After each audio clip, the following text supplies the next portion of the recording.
Financial markets పై పట్టు సాధించాలనుకునే వాళ్ళు Revanth conduct చేసే వెబినార్ కోసం ఈ నెంబర్ కి కాల్ చేయండి. నమస్తే, వెల్కమ్ టు సుమన్ టీవీ. నేను విష్ణు. ప్రస్తుతంతో పాటు ప్రముఖ చార్టెడ్ అకౌంటెంట్ బలరామరెడ్డి గారు ఉన్నారు. వారితో మాట్లాడదాం. సార్ నమస్తే. సార్ నమస్తే విష్ణు గారు. నమస్తే సుమన్ టీవీ ప్రేక్షకులందరికీ నమస్కారం అండి. బలరామరెడ్డి గారు, welcome to Suman TV. Sir thank you అండి. చాలా సంతోషంగా ఉంది. ఎక్కడో దుబాయ్ నుంచి ఇక్కడ హైదరాబాద్లో సుమన్ టీవీ స్టూడియోకి వచ్చి ఆడియన్స్ని ఎడ్యుకేట్ చేయడం కోసము, వాళ్ళకు ఒక నాలెడ్జ్ షేరింగ్ చేసేందుకు నిజంగా మీరు దుబాయ్ నుంచి ఇక్కడికి ట్రావెల్ అయ్యి వచ్చి ఇక్కడికి వచ్చి ఒక 2-3 గంటల సేపు మాతో టైం స్పెండ్ చేసి అసలు దుబాయ్లో వ్యాపారం ఎలా చేయాలి, దుబాయ్లో ఎడ్యుకేషన్ కోసం దుబాయ్కి ఎలా వెళ్ళాలి అనే ఇటువంటి అంశాల మీద లాస్ట్ 6 monthsగా మీరు ఎంతో నాలెడ్జ్ షేరింగ్ చేస్తున్నారు మా తెలుగు ప్రేక్షకులకి. Thank you sir. Thank you so much మా సుమన్ టీవీ తరపున బల్లారెడ్డి గారు. మై ప్లెజర్ అండి. It is my pleasure to be able to do this to our people here. Yes. అయితే లాస్ట్ 1 month బ్యాక్ మనం ఒక టాపిక్ గురించి డిస్కస్ చేసుకున్నాం. చాలామంది వ్యాపారవేత్తలు, స్టార్టప్లు పెట్టే వాళ్ళంతా కూడా పెద్ద ఎత్తున, అంటే ఇటు ఇండియా నుంచి అటు బయట దేశాల నుంచి దుబాయ్కి పెద్ద ఎత్తున వస్తున్నారని మాట్లాడుకున్నాం. ఏంటి అక్కడున్న ఇన్ఫ్రాస్ట్రక్చర్ ఏంటి, అక్కడున్న ఫెసిలిటీస్ ఏంటి, అదేవిధంగా ట్యాక్స్ పరంగా వ్యాపారవేత్తలకు ఎటువంటి బెనిఫిట్స్ ఉంటాయంటూ కూడా ఎస్పెషల్లీ బిజినెస్ పీపుల్ కోసం మనం ఒక వీడియో చేసాం. అయితే రీసెంట్గా నేను ఒక ఆర్టికల్ చదివాను. చాలామంది ఇండియా నుంచి యంగ్స్టర్స్ హయ్యర్ ఎడ్యుకేషన్ కోసం దుబాయ్కి వెళ్తున్నారంట. సో ఏంటి, ఎందుకు ఇంత పెద్ద ఎత్తున ఇండియా నుంచి యంగ్స్టర్స్ హైయర్ ఎడ్యుకేషన్కి వెళ్తున్నారు, అక్కడున్న అట్రాక్షన్స్ ఏంటి, ఎస్పెషల్లీ ఎడ్యుకేషన్కి సంబంధించి అసలు? సో మనము ఇందాక మీరు చెప్పినట్టుగా చాలా విషయాలు ఆల్రెడీ కవర్ చేసాము. కొన్ని అంటే రిలేటింగ్ టు బిజినెస్ లేదా ఎంప్లాయ్మెంట్ ఆపర్చునిటీస్ కానీ, అక్కడ ఉన్న ట్యాక్సెస్ పరంగా మనకున్న అడ్వాంటేజెస్ ఏంటి అలాంటివి డిస్కస్ చేస్తాము. సో అదేవిధంగా ఎడ్యుకేషన్ పరంగా కూడా, ముఖ్యంగా హైయర్ ఎడ్యుకేషన్ గురించి చాలా మంది ఇక్కడ నుండి కూడా దుబాయ్కి వస్తున్నారు. సో ఆ యాంగిల్లో మనం డిస్కస్ చేస్తే కనుక వాట్ ఆర్ ద అడ్వాంటేజెస్ అని చూస్తే, ఆల్రెడీ చెప్పినట్టుగా మనకి Dubai or UAE is one of the closest place to India. మనం ఫ్లైట్ జర్నీ చేస్తే కనుక 3 hours 3.5 hours మనం రీచ్ అయిపోతాం దుబాయ్కి. అండ్ ఈచ్ డే చూస్తే కనుక అరౌండ్ 15 నుంచి 18 flights daily Hyderabad to Dubai connectivity ఉంది. So any day at any given time if you want go or come back, it is very easy. నేను ఇందాక కూడా మొన్న వచ్చింది ఎందుకంటే జస్ట్ ఆ ముందు రోజు నైట్ అనుకున్నా, ఆ మరునాడు మార్నింగ్ 8 o'clock ఇక్కడ ఉన్నా. ముందు రోజు నైట్ నేను టికెట్ బుక్ చేసుకుని మర్నాడు మార్నింగ్ 8 o'clock ఉన్నా. So that is the flexibility that we have. అంటే more closer to India, that is one of the biggest advantage that we have compare to many other countries or places that we generally prefer to go. అదొకటి. రెండోది ఏంటంటే మనకు education wise చూస్తే కనుక, ఇప్పుడు మనకి ఇండియాలో ఉన్న యూనివర్సిటీస్, ఎడ్యుకేషన్ ఇన్స్టిట్యూషన్స్ కి కొన్నిటికి, అంటే ప్రముఖ ఇన్స్టిట్యూషన్స్ కి దుబాయ్లో కూడా వాళ్ళ యొక్క ప్రెసెన్స్ ఉంది. For example BITS Pilani Birla institute of ఏదైతే ఉందో అది, సో వాళ్ళ యొక్క ప్రెసెన్స్ ఇక్కడ ఉంది. At the same time they have presence in Dubai also. Amity university కానీ మిగతా ఇట్లాంటి ప్రముఖ యూనివర్సిటీస్ కి they have branches or education institutions in Dubai also. దానివల్ల ఏమైతుంది, ఒక 1 year ఇక్కడ చేసి ఇంకో 1 year అక్కడ చేయడం కానీ, అండ్ ఇక్కడ మనం వాళ్ళు ఎంట్రీ తీసుకొని అక్కడ చేయడం కానీ అట్లాంటివి చాలా చేస్తుంటారు. సో ఇక్కడ ఒక 1 year చదువుకొని అక్కడ ఒక 1 year చదువుకోవడం వల్ల మన ఇక్కడ ఉన్న నాలెడ్జ్ వస్తుంది. And exposure or international exposure అనేది అక్కడ కూడా మనకి వస్తుంది. అక్కడ చదివేటప్పుడు ఏమవుతుందంటే, అక్కడ యూనివర్సిటీలో ఎడ్యుకేషన్ చేస్తూ బయట ఇంటర్న్షిప్ చేయడానికి కూడా అవకాశం ఉంటుంది. సో చదువుకునే టైంలోనే ఇంటర్న్షిప్ చేయడం వల్ల అక్కడ వర్క్ ఎన్విరాన్మెంట్ ఎలా ఉంటుంది, వర్క్ ఎలా చేస్తారు, కొంతవరకు ఇంటర్నేషనల్ ఎక్స్పోజర్ కూడా వస్తుంది. దానివల్ల ఏమవుతుంది, ఫర్దర్గా మీరు ఎప్పుడైతే ఎంప్లాయ్మెంట్ గురించి వెళ్తారో ఆ టైంలో ఈ ఇంటర్న్షిప్ అనేది మనకు కొంత అడ్వాంటేజ్ అవుతుంది అనమాట. సో అదొక మనకు అడ్వాంటేజ్గా చెప్పొచ్చు. At the same time universities from outside UAE also, అంటే ఇప్పుడు అమెరికన్ యూనివర్సిటీస్ కానీ లేదా లండన్ స్కూల్ ఆఫ్ బిజినెస్ అట్లాంటి యూనివర్సిటీస్ కానీ వాళ్ళ ప్రెసెన్స్ కూడా ఉంది దుబాయ్లో. So it's not only Indian universities, but you are getting opportunity to join or admit in other universities being in UAE. Right. Okay, మీరు ఎక్కడో అమెరికాకి కానీ లేదంటే కెనడాకి కానీ లేదా యూకే కానీ ట్రావెల్ చేసి అక్కడ ఇన్స్టిట్యూషన్ నుంచి సర్టిఫికేట్స్ తీసుకునే బదులుగా మీరు దుబాయ్కి వెళ్ళి తక్కువ ఖర్చులో, ఇప్పుడు మనం వేరే బయట దేశాలకు వెళ్తే డెఫినెట్గా చాలా అమౌంట్ ఖర్చు అవుతుంది. ఇప్పుడు యుఎస్కి కానీ లేదా యూకే కానీ ఇంకా కెనడా కానీ వెళ్తే అందులో సగం ఖర్చుతో మనం దుబాయ్లో అదే యూనివర్సిటీ నుంచి, అంటే యూనివర్సిటీస్ నుంచి మనం ఎడ్యుకేషన్ పూర్తి చేసుకోవచ్చు. Same quality of education, same kind of certification we get it. So దానికి సగం ఖర్చులో తక్కువ దూరంలో ఉన్న ప్లేస్ నుంచి చేసుకొని మనకు సేమ్ యూనివర్సిటీ సర్టిఫికేషన్ తీసుకోవచ్చు కాబట్టి అది కూడా ఒక అడ్వాంటేజ్గా మనకు మారుతుంది. రైట్. సో ఇది ఇంకా అనదర్ అడ్వాంటేజ్. దీంతో పాటు అక్కడ మనకి మీకు లాస్ట్ టైం మనం చెప్పినట్టుగా ది ఆర్గనైజేషన్స్ అంటే వేరియస్ కంట్రీస్ నుంచి వచ్చిన people they have their presence in UAE దుబాయ్లో. అంటే కార్పొరేట్ ఆఫీసెస్ సెటప్ చేసుకోవడానికి మంచి అవకాశం ఉన్న ప్లేస్, చాలా స్టార్ట్అప్ కంపెనీస్కి మంచి అంటే ఎకో సిస్టమ్ ఉన్న ప్లేస్ కాబట్టి వేరియస్ ప్లేసెస్ నుంచి వచ్చి they are starting their startups there. స్పెషల్గా దుబాయ్ గవర్నమెంట్ వచ్చేసి they operate like a private organization. ఇప్పుడు కొత్తగా ట్రెండింగ్లో ఉన్నాయి కానీ లేదంటే ఫ్యూచర్లో ఉన్న టెక్నాలజీ రిలేటెడ్ కానీ ఇంకా మిగతా వేరే సర్వీసెస్ రిలేటెడ్ కానీ దేనికి ఎక్కువ అవకాశం ఉంది, ఏది డిమాండ్ ఉండబోతుంది, దానికి సరిపడే ఎకో సిస్టమ్ మనం క్రియేట్ చేసి ఇప్పుడే పెట్టేస్తే ఆ యొక్క సర్వీసెస్ రిలేటెడ్ కానీ ఆ బిజినెసెస్ రిలేటెడ్ కానీ people from various countries they will come and set up their operations in UAE అన్న ఉద్దేశంతో ఆలోచిస్తారు. కాబట్టి అడ్వాన్స్గా ఆలోచించి దానికి సరిపడే ఎకో సిస్టమ్ కానీ రూల్స్ మార్చడం కానీ అవన్నీ చేసి రెడీగా ఉంచేస్తారు. కాబట్టి మనకి స్టార్టప్స్ ఎకో సిస్టమ్ చాలా బాగా వర్కౌట్ అవుతుంది. So people who are interested in getting into businesses or start their startups అట్లాంటి వాటికి మంచి అనుకూలమైన ప్లేస్. కాబట్టి మీరు యూనివర్సిటీ నుంచి బయటకు రాగానే మీ యొక్క ఏదైనా ఐడియా కానీ ఏదైనా కాన్సెప్ట్ కానీ ఉంటే మీరు స్టార్ట్ చేసుకోవడానికి చాలా అనుకూలమైన ప్లేస్గా మనం అనుకోవచ్చు అనమాట Dubai. Right. So that is another advantage. At the same time we have tax benefits. మనకు టాక్సేషన్ వైజ్ కూడా చూస్తే so corporate tax is just 5%. ఒకవేళ మీ యాక్టివిటీ కనుక 0% ట్యాక్స్ బెనిఫిట్ పొందే యాక్టివిటీ అయితే కనుక then corporate tax on your profit is 0. లేదంటే maximum మనకు 9% కార్పొరేట్ ట్యాక్స్ ఉంది. That is also lowest corporate tax across the globe for a prominent economy. కాబట్టి 9% lowest corporate tax or 0% tax ఉంటుంది. కాబట్టి tax advantage కూడా ఉంది మీకు, not only for startup business but also for an existing business. If you want to expand your business in UAE or to outside India to various countries. So having business in Dubai will give you an advantage to have access to businesses or customer base outside India. అది కూడా one of the advantage అని చెప్పుకోవచ్చు. So అయితే నేను చదివిన article ఏముందంటే salaries విషయానికి వస్తే దాదాపు 22-23 లక్షల రూపాయల వేతనాల వరకు అక్కడ ఉంటాయని కూడా చదివాను. అంటే ఎట్లా ఉంటుంది అసలు శాలరీ ప్యాకేజీ, శాలరీ స్ట్రక్చర్ ఎలా ఉంటుంది అక్కడ దుబాయ్లో? సో అది కూడా కొంతవరకు వాస్తవం అండి. అంటే మీరు యూనివర్సిటీ నుంచి బయటకు రాగానే ఇందాక నేను చెప్పినట్టుగా మీకు ఇంటర్న్షిప్ ఆల్రెడీ చేసి ఉంటారు కాబట్టి కొంతవరకు ఒక ఎక్స్పోజర్ ఆల్రెడీ ఉంటుంది. అది కన్సిడర్ చేసి the same certification from where you're getting. ఇందాక చెప్పినట్టుగా మీకు వేరే కంట్రీస్ నుంచి ఉన్న యూనివర్సిటీస్ నుంచి సర్టిఫికేషన్ వస్తుంది కాబట్టి that has some additional advantage. Okay, మీరు చేసే ప్రొఫైల్ని బట్టి మీరు చేసిన డిగ్రీని బట్టి మీ శాలరీ వేరీ అవుతుంది.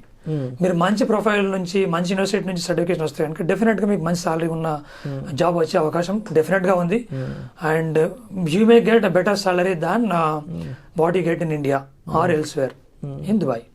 Okay, at the same time మీకు అక్కడ టాక్సేషన్ లేదు కాబట్టి ఎంప్లాయ్మెంట్ సాలరీలో there is no tax. Individual income పైన ట్యాక్స్ ఏం లేదు. ఓకే, మీకు వేరే కంట్రీస్ యొక్క ట్యాక్స్ అప్లికబుల్ అవుతాయి అనుకుంటే that is different. But within UAE as such whatever income that you earn in UAE as an individual there is no tax on that. Tax is 0. కాబట్టి మీరు ఎంప్లాయ్మెంట్లోకి రాగానే మీకు salary ఏదైతే వస్తుందో దాని మీద ట్యాక్స్ ఏం లేదు. కాబట్టి ఎంతైతే మీకు ప్యాకేజ్ వస్తుందో ఆ ప్యాకేజ్ అమౌంట్ మొత్తం మీకు మీ ఓన్ అమౌంట్గా కన్సిడర్ చేయొచ్చు. అండ్ ఇనిషియల్ ప్యాకేజ్ వచ్చేసి మీకు మంచి ప్రొఫైల్ ఉన్న జాబ్ అయితే కనుక మీకు డెఫినెట్గా మంచి సాలరీ వస్తుంది. The salary that you get is like salary in dollars. ఎందుకంటే US dirhams and UAE dirhams and USD currency ఏది ఉందో అది pegged currency and there is no variation in the currency amounts అన్నమాట. కాబట్టి the money you get is as good as getting it in US dollars. కాబట్టి ఆ రకమైన advantage కూడా ఉంటుంది. సో మంచి ప్యాకేజ్ వచ్చే అవకాశం డెఫినెట్గా ఉంది. కాబట్టి ఈ మధ్య చాలా మంది they are preferring to do their education in UAE, at least higher education in UAE. Not only this, even మన ఐఐటి ఢిల్లీ వాళ్ళు they have one branch in Abu Dhabi now recently. You can get you do your IIT degree even in UAE also. That is another advantage. ఇందాక చెప్పినట్టుగా education standards వచ్చేసి మన Indian standards అందుకని better standards ఉండొచ్చు. But exposure that you get is going to be international exposure. So ఈ రెండు మనకి better mix ఉంటుంది కాబట్టి డెఫినెట్గా మంచి జాబ్ ఆపర్చునిటీస్ వచ్చే అవకాశం అయితే డెఫినెట్గా ఉంది. రైట్. అదేవిధంగా ఇప్పుడు ఉద్యోగ అవకాశాలకు సంబంధించి దుబాయ్లో ఎటువంటి జాబ్స్కి ఎక్కువ క్రేజ్ ఉంటుంది, ఎటువంటి జాబ్స్కి శాలరీ ప్యాకేజెస్ కూడా చాలా ఎక్కువ ఉన్నాయి అంటారు, అంటే మీరు చూస్తున్న వాటిని బట్టి అసలు అక్కడ? సో జనరల్గా అక్కడ ఉన్న ఇండస్ట్రీస్ ని బట్టి మనకు జాబ్ ఆపర్చునిటీస్ Yes. ఎక్కువ ఉంటాయి. అవును. So you take any country, that is how it works. Yes. Okay, ఇండియాలో we have various sectors and it is different all together. అదే రకంగా మీరు అమెరికా కానీ లేదంటే అట్లాంటి కంట్రీస్ చూసుకుంటానికి ఎక్కువ ఐటీ బేస్డ్ సాఫ్ట్వేర్ సర్వీసెస్ అవి ఉంటాయి. సో యూఏఈ కానీ దుబాయ్ కానీ చూసుకుంటే కనుక మనకి ఎక్కువ వరకు రియల్ ఎస్టేట్ రంగంలో మంచి అవకాశాలు ఉంటాయి. ఓకే, ఇంజనీరింగ్ కానీ ఆ రిలేటెడ్ ప్రొఫైల్ ఉన్న వాటికి మంచి అవకాశం ఉంటాయి. కన్స్ట్రక్షన్ కానీ రియల్ ఎస్టేట్ రిలేటెడ్ కానీ ఆ రిలేటెడ్ ఇండస్ట్రీ ప్రొఫైల్స్ ఉన్న జాబ్స్ కి మంచి అవకాశాలు ఉంటాయి.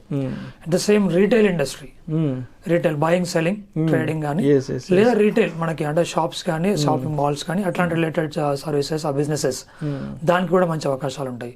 హాస్పిటాలిటీ అంటే హోటల్స్ కానీ హోటల్ ఇండస్ట్రీ కానీ ఆ రెస్టారెంట్స్ కానీ ఆ చెఫ్స్ అట్లాంటి వాటికి కూడా మంచి అవకాశాలు ఉంటాయి. టూరిజం కూడా మంచి అవకాశం ఉన్న ఇండస్ట్రీ. అంటే చాలా వరకు మనకి ఇండియా నుంచి కానీ బయట నుంచి కానీ ఎక్కువ మంది వెళ్ళే వాళ్ళు టూరిజం మీద వెళ్ళే వాళ్ళు ఉంటారు. సో ఆ రిలేటెడ్ ఇండస్ట్రీ సర్వీసెస్ కూడా మంచి అవకాశాలు ఉంటాయి. ఈ మధ్య ఇంకేంటంటే మనకి హెల్త్ కేర్ రిలేటెడ్ కూడా మంచి ఫోకస్ చేస్తున్నారు. సో హెల్త్ కేర్ రిలేటెడ్ కానీ హాస్పిటల్స్ రిలేటెడ్ కానీ ఆ ఇండస్ట్రీ కూడా మంచి అవకాశాలు ఉన్నాయి. ఆ ప్రొఫైల్ ఉన్న జాబ్స్ కూడా మంచి అవకాశాలు ఉండే అవకాశం ఉంది. అంటే ఈవెన్ మనకి వైద్యులు అంటే డాక్టర్స్ చూసుకున్నాక they come from various places. India నుంచి కాకుండా యూకే నుండి దుబాయ్కి వచ్చి అక్కడ వర్క్ చేయడం కానీ ఆర్ వైస్ వర్సా, లేదా మిగతా కంట్రీస్ నుంచి వచ్చి దుబాయ్లో సెటిల్ అవడానికి దుబాయ్లో చేయడానికి చాలా మంది డాక్టర్స్ ఈ మధ్య ప్రిఫర్ చేస్తున్నారు. ఎందుకంటే అక్కడ హెల్త్ కేర్ ఇప్పుడు బెటర్ అవుతుంది. They are focusing more on improving this or developing this particular industry. Government itself is focusing more. So ఆ రకమైన అడ్వాంటేజ్ కూడా ఉంటుంది. At the same time machine learning కానీ టెక్నాలజీ కానీ ఈ మధ్య కొంచెం ఫోకస్ చేస్తున్నారు. Automation or AI related works కూడా ఈ మధ్య దుబాయ్ గవర్నమెంట్ స్పెసిఫిక్ గా they are focusing on that. ఈ మధ్య వచ్చిన డెవలప్మెంట్ ఏంటంటే కనుక గేమింగ్ రిలేటెడ్. మనకి ఇంతకు ముందు యూఏఈలో గేమ్స్ రిలేటెడ్ ఆ గేమింగ్ యాక్టివిటీ అనేది ప్రొహిబిటెడ్. క్యాసినోస్ కానీ ఆ మిగతా రిలేటెడ్ గ్యాంబ్లింగ్ గేమింగ్ ఇన్ని రోజులు అది ఒక ప్రొహిబిటెడ్ యాక్టివిటీ. బట్ ఈ మధ్యన they made it legal. Of course they want to make it as a controlled environment. అట్లా చేసి ఒక మంచి అంటే రూల్స్ కానీ మంచి పద్ధతి ప్రకారం చేసే ఒక గేమింగ్ రిలేటెడ్ యాక్టివిటీ ఆ ఇండస్ట్రీని మనం డెవలప్ చేయాలనే ఉద్దేశంతో UAE government they open it up now. ఆ ఇండస్ట్రీ కూడా మంచి భూమిలో ఉండే అవకాశం ఉంది. So that is another thing that we can look at. So ఇట్లాంటి వే కాకుండా ఈవెన్ లాజిస్టిక్స్ వైజ్ కూడా మనకి అంటే UAE is a place which is logistically geographically located in a perfect place. It is a place which is connecting the Asia continent with other continents geographic wise చూస్తే కనుక. కాబట్టి అట్లాంటి advantage ఉన్నది కాబట్టి logistics related freight forwarding కానీ logistics services కానీ అట్లాంటి industry కూడా మంచి అవకాశాలు ఉన్నాయి అందులో. సో ఈ ఇండస్ట్రీస్ అన్ని చూస్తే కనుక ఆ రిలేటెడ్ ప్రొఫైల్స్ ఉన్న వాటికి ఎవరికైనా కానీ జాబ్ ఆపర్చునిటీ మంచి అవకాశాలు ఉంటాయి అన్నమాట. రైట్. అయితే ఇప్పుడు దుబాయ్లో కానీ ఓవరాల్గా యూఏఈలో అంటే అక్కడ లా అండ్ ఆర్డర్ చాలా స్ట్రిక్ట్గా ఉంటుంది అండ్ లీగల్గా విషయానికి వస్తే చాలా స్ట్రిక్ట్గా ఉంటారు కాబట్టి యంగ్స్టర్స్ అనే వాళ్ళు ఎక్కువ మంది ఎడ్యుకేషన్కి వెళ్తున్నారు కాబట్టి సో అక్కడ వీళ్ళు వ్యవహరించాల్సిన తీరు ఏ విధంగా ఉండాలంటారు అసలు? అంటే డూస్ అండ్ డోంట్స్ ఏంటి అక్కడ అసలు యంగ్స్టర్స్ ఎస్పెషల్లీ? యంగ్స్టర్స్కి చెప్పాలంటే కనుక మనకు అంటే జనరల్గా ఉన్న ఫోబియో ఏదైతే ఉందో అంటే మనకు అరబ్ కంట్రీ అనేసరికి చాలా వరకు ఏంటంటే చాలా రెస్ట్రిక్టెడ్ ఎన్విరాన్మెంట్ ఉంటుంది. మనము అంటే ఇప్పుడు ఇండియాలో ఉన్నట్టుగా కానీ వేరే ప్లేస్లో ఉన్నట్టుగా మనం అక్కడ ఉండడానికి ఉంటుందో లేదో అన్నట్టుగా కొంత ఉంది. ఇంతకు ముందు దానితో పోలిస్తే ఇప్పుడు డెఫినెట్ గా కొంచెం బెటర్ అండర్స్టాండింగ్ ఉంది. బట్ స్టిల్ కొన్ని అపోహలు ఇంకా ఉన్నాయి. మనకి మిడిల్ ఈస్ట్ లో అరబ్ కంట్రీస్ లో చూస్తే కనుక UAE in particular Dubai city ఇదేంటంటే ఫార్వర్డ్ థింకింగ్ ఉన్న ప్లేస్ అని చెప్పొచ్చు. ఓకే, వేరే అరబ్ కంట్రీస్ తో పోలిస్తే ఇక్కడ డెఫినెట్ గా మనకి లైఫ్ స్టైల్ కానీ మనకు సోషల్ లైఫ్ కానీ మంచి కంఫర్టబుల్ గా జీవించగలిగే ప్లేస్ అనమాట. ఓకే, సో ఆ రకమైన రిస్ట్రిక్షన్స్ కానీ మనకు ఇన్హిబిషన్స్ కానీ ఏమి ఉండే అవసరం లేదు. అట్ ద సేమ్ టైం మనకి అంటే ఏదైనా అంటే క్రైమ్ రిలేటెడ్ కానీ లేదంటే ఎట్లాంటి దొంగతనం కానీ మోసం చేసే పనులు కానీ చేస్తే డెఫినెట్గా దాని రిలేటెడ్ ఏవైతే మనకు రూల్స్ అండ్ రెగ్యులేషన్స్ ఉన్నాయో అవి కొంచెం స్ట్రిక్ట్గానే ఉన్నాయి ఇప్పటికి కూడా. ఓకే, కానీ మనకు అది ఫిజికల్గా మనకు అది కనిపించకపోవచ్చు, అంత రిస్ట్రిక్టెడ్ ఎన్విరాన్మెంట్లో ఉన్నామా లేదా అనేది మనకు తెలియదు. బట్ ఎవరైనా వాళ్ళు క్రైమ్ చేసిన వాళ్ళు ఉంటే కనుక వాటికి పరంగా మాత్రం డెఫినెట్గా చాలా స్ట్రిక్ట్ రూల్స్ మూల్యం చెల్లించుకోవాల్సిందే. స్ట్రిక్ట్ రూల్స్ ఉన్నాయి. వాళ్ళు చేయాల్సిన పని కరెక్ట్గా చేస్తారు. జైల్లో వేయడం కానీ ఇంకా మిగతా పనిష్మెంట్లు వేయడం కానీ చేస్తారు. ఓకే. సో ఏ కంట్రీ అయినా కానీ మనకి ఇట్లాంటి రూల్స్ లేకపోతే లాంగ్ టర్మ్ లో సర్వైవ్ అవ్వడం కష్టం. సో దాన్ని బట్టే క్రైమ్ రేట్ అనేది చాలా తక్కువ. Dubai is considered, UAE is considered as one of the safest place to live.